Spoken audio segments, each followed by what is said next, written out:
Movie के start में हम एक लेडी को देखते हैं जिसने अपने बेटे को गले लगाया हुआ था और वो अपने बेटे से कह रही थी कि बेटा ये सिर्फ तुम्हारा एक पूरा ड्रीम है। इस लेडी का नाम जेस होता है। वो अपने बेटे से कहती है बेटा फिक्र मत करो, मैं तुम्हारे साथ हूँ। नेक्स्ट डे जेस कहीं पर जाने की तैयारी कर रही थी। अब जब वो अपने घर से बाहर जाती है गार्डन में कपड़े लेने के लिए, तो वहाँ पर उसको अपने बेटे का एक टूटा हुआ टॉय मिलता है। घर के अंदर उसका बेटा बैठा ड्राइंग कर रहा था, तभी उसके कलर फ्लोर पर गिर जाते हैं। तो जेस उन्हें साफ कर रही थी तो कोई बेल बजाता है। जब ये बाहर चेक करने के लिए जाती है तो बाहर कोई भी नहीं था। अब जेस वापस आती है। वापस आकर वो अपना सामान पैक करती है और अपने बेटे को भी साथ जाने का कहती है, मगर उसका बेटा उसकी कोई भी बात नहीं मानता और वो अपनी मदर के साथ जाना नहीं चाहता। अब जब उसका बेटा बात नहीं मान रहा था तो वो अपने बेटे को घर पर ही छोड़ देती है और ख़ुद अकेली चली जाती है। जेस अपने फ्रेंड के पास आई थी। उसका फ्रेंड पूछता है जेस तुम्हें क्या हुआ है, तुम क्यों परेशान हो? तो वो कहती है मैं परेशान नहीं हूँ, सिर्फ थोड़ी सी थकावट है और कुछ भी नहीं। उसका फ्रेंड वहाँ पर उसको अपने और दोस्तों से मिलवाता है। अब उन्होंने वेकेशंस मनाने के लिए जिस बोट पर जाना था उस बोट का नाम ट्रायंगल था और इस बोट में जेस के साथ साथ और भी बहुत सारे फ्रेंड्स थे। जेस बोट में जाते हुए सो जाती है। वहाँ पर उसको एक ड्रीम आता है कि वो एक बीच पर है, पर तभी वो डर कर जाग जाती है। तभी उसकी फ्रेंड उसके पास आती है और पूछती है जेस क्या हुआ? वो कहती है शायद मैंने कोई बुरा ड्रीम देखा और कुछ भी नहीं। दूसरी तरफ हम जेस के फ्रेंड ग्रेग को देखते हैं। उसके पास उसका फ्रेंड आता है और कहता है जेस तो अपने साथ अपने बेटे को लाने वाली थी ना, तो वो इस वेकेशन में अपने बेटे को क्यों नहीं लाई? इस बात पर ग्रेग कहता है कि उसने मुझे कहा था कि उसका बेटा स्कूल गया हुआ है, लेकिन आज तो संडे था तो वो स्कूल कैसे जा सकता था? ग्रेग अपने फ्रेंड से ये कहता है कि तुम्हें क्या लेना देना, तुम अपने काम से काम रखो। थोड़ी ही देर बाद उनकी शिप की तरफ बहुत बड़ा तूफान आने वाला था। ग्रेग वहाँ पर दूसरी शिप से कांटेक्ट कर रहा था ताकि कोई मदद मिल सके। तभी उसको उस रेडियो पर किसी लड़की की आवाज़ आती है जो ये कह रही थी कि वो हमें मार देगा, हमें बचा लो। और इसके बाद उसका कांटेक्ट टूट जाता है। अब वहाँ पर बहुत बड़ा तूफान आ गया था। वो अपनी शिप को बचाने की कोशिश करते हैं, मगर उनका शिप उस तूफान में डूब गया था, पर उन सब ने लाइफ जैकेट पहनी हुई थी जिसकी वजह से वो बच जाते हैं। अब वो सभी लोग अपनी डूबी हुई शिप के ऊपर चढ़ जाते हैं, पर इनमें से एक फ्रेंड गायब थी। वो किसी को भी नहीं मिल रही थी। तभी ये लोग देखते हैं दूर से एक बहुत बड़ा शिप आ रहा था। ये उसको हेल्प के लिए हाथ हिलाते हैं और ये सब लोग चुपके से शिप पर चढ़ जाते हैं। जब वो शिप इनके पास से गुजरता है, ये लोग अब शिप के अंदर तो आ गए थे, मगर इन्हें शिप के अंदर कोई भी नहीं मिलता। पूरा शिप बिल्कुल खाली था।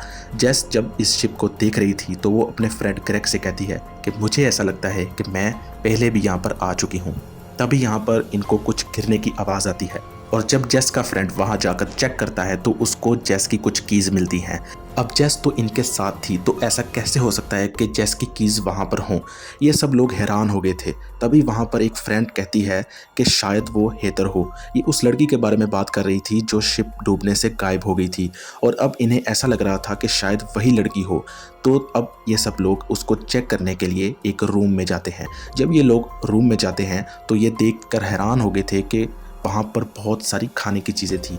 ऐसा लग रहा था जैसे किसी ने ये चीज़ें अभी अभी वहाँ पर रखी हों। जेस का फ्रेंड जब वहाँ पर उससे टाइम पूछता है तो जेस की घड़ी 8:30 पर रुक गई थी, जबकि उसकी फ्रेंड ग्रेग की घड़ी 11:30 पर रुकी हुई थी। तभी वहाँ पर अचानक से जेस को कुछ नज़र आता है और ये लोग उसको देखने के लिए जाते हैं। इनके दो फ्रेंड्स अभी भी इसी रूम में थे। जेस और ग्रेग जब दोनों खड़े बात कर रहे थे तभी उन्हें एक रूम से आवाज़ आती है। वो रूम चेक करने के लिए जाते हैं तो वहाँ मिरर पर ब्लड से लिखा हुआ था गो टू द थिएटर। जेस अपने फ्रेंड ग्रेग को मना करती है कि वहाँ मत जाओ, शायद खतरा हो, मगर वो नहीं मानता और थिएटर के अंदर चला जाता है। तभी जेस उसी रूम में वापस आती है जहाँ फ्रेश खाना मिला था, मगर वहाँ का नज़ारा देखकर वो तंग रह जाती है क्योंकि वो सारा खाना ख़राब हो चुका था और उसके फ्रेंड्स भी वहाँ नहीं थे। तभी जेस का एक फ्रेंड वहाँ आता है जिसकी पूरी बॉडी पर खून लगा हुआ था। वो आते ही जेस पर अटैक कर देता है। जेस खुद को बचाने के लिए उस पर अटैक करती है तो वो मर जाता है। फिर जेस को गोली चलने की आवाज़ आती है और वो थिएटर की तरफ भागती है। वहाँ ग्रेग को भी किसी ने शूट कर दिया था। उसकी एक फ्रेंड रो रही थी और कहती है जेस ग्रेग ने मरने से पहले बताया कि तुमने उसे शूट किया है। जेस हैरान रह जाती है कि उसने ऐसा कुछ नहीं किया। तभी वहाँ एक अनजान मास्क्ड किलर आता है और बाकी दोस्तों को भी मार देता है। जेस वहाँ से भागती है। किलर उसका पीछा करता है मगर उसकी बुलेट्स ख़त्म हो जाती हैं। जैस को एक कुल्हाड़ी मिलती है, वो उस कुल्हाड़ी से किलर पर अटैक करके उसे जख्मी कर देती है। किलर मरने से पहले कहता है कि सबको मार दो, यही एक रास्ता है घर जाने का। इसके बाद वो किलर पानी में डूब जाता है। अब जेस बिल्कुल अकेली थी, तभी उसे फिर से आवाज़ें आती हैं। जब वो नीचे देखती है तो वो उनकी पुरानी डूबी हुई बोट दोबारा आ रही होती है। उस पर वही दोस्तों का ग्रुप और खुद जेस भी सवार थी। यहाँ जेस को समझ आ जाता है कि वो एक टाइम लूप में फंस चुकी है। वो छुप कर देख रही होती है कि कैसे वो सब दोबारा शिप पर चढ़ते हैं। बिल्कुल वैसा ही होता है जो पहले हुआ था। इसी परेशानी में जेस की कीज़ नीचे गिर जाती हैं जो पहले मिली थी। जेस भागकर दूसरे रूम में जाती है। वहाँ उसे वही फ्रेंड मिलता है जिसने पहले उस पर अटैक किया था।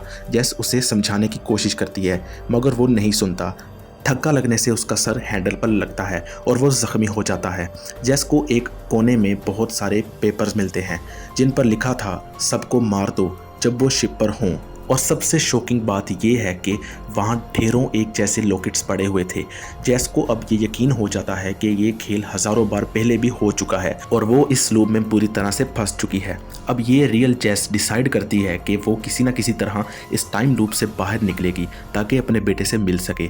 जेस एक गन उठाती है और सबको मारने निकल पड़ती है। रास्ते में उसे अपने वही ज़ख्मी फ्रेंड्स मिलते हैं मगर वो उस पर गोली नहीं चला पाती।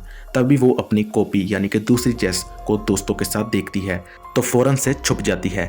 यहाँ पता चलता है कि ग्रेग को जिसने मारा था वो दरअसल पुरानी जेस ही थी।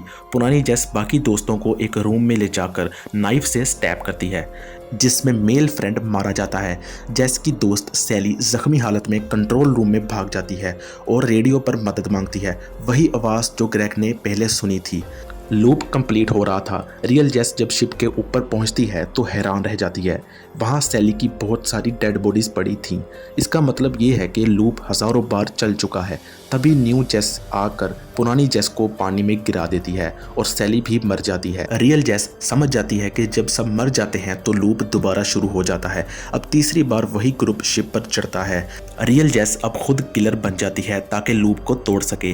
वो मिरर पर लिखती है गो टू द थिएटर और सबको मार देती है मगर लास्ट में न्यू जेस उसे धक्का देकर पानी में गिरा देती है। मरते वक्त रियल जेस वही अल्फाज बोलती है कि सबको मार दो, यही घर जाने का रास्ता है। अब हम रियल जेस को एक बीच पर देखते हैं, वही ड्रीम वाला सीन। वो भागकर अपने घर जाती है और देखती है कि वहाँ एक और जेस अपने बेटे को डांट रही है। रियल जेस उस पुरानी जेस को मार देती है और अपने बेटे को गले लगाकर कहती है ये सिर्फ एक बुरा ख्वाब था। वो डेड बॉडी को बैग में डालकर कार में रखती है और अपने बेटे को साथ लेकर निकल जाती है। रास्ते में एक चिड़िया कार से टकराती है। जब जेस उसे फेंकने जाती है तो देखती है कि पहले ही ढेरों मरी हुई चिड़िया वहां पर पड़ी हुई थी, यानी कि वो घर पर भी लूप में ही थी। परेशानी में कार का एक्सीडेंट हो जाता है। बेटा और कार वाली जेस मर जाते हैं मगर रियल जेस बच जाती है। वहाँ एक टैक्सी ड्राइवर आता है। जेस उसे कहती है कि उसे शिप पर छोड़ दे। वो ड्राइवर पूछता है क्या आप वापस आएंगी? जेस कहती है हाँ। वो दोबारा शिप पर जाती है अपने बेटे को बचाने की उम्मीद में। वहीं पर पुराना सीन रिपीट होता है जिसमें वो कह रही होती है कि बेटा स्कूल गया है। रियल स्टोरी ये थी कि जेस अपने बेटे के साथ बुरा सलूक किया करती थी, इसलिए गॉड ने उसे ट्रायंगल लूप में फंसा दिया था। वो तभी इस लूप से निकल सकती थी जब उसे अपनी गलती का एहसास हो, मगर वो हर बार इस लूप को दोबारा शुरू कर देती थी। वो ड्राइवर असल में मौत का फरिश्ता होता है जिसे गॉड ने भेजा था, जो उसको बार बार इस ट्रायंगल लूप में डाल रहा था। तो दोस्तों ये थी ट्रायंगल मूवी की स्टोरी। अगर आपको ये वीडियो अच्छी लगी तो वीडियो को लाइक और चैनल को सब्सक्राइब ज़रूर कीजिएगा। मिलते हैं नेक्स्ट वीडियो में।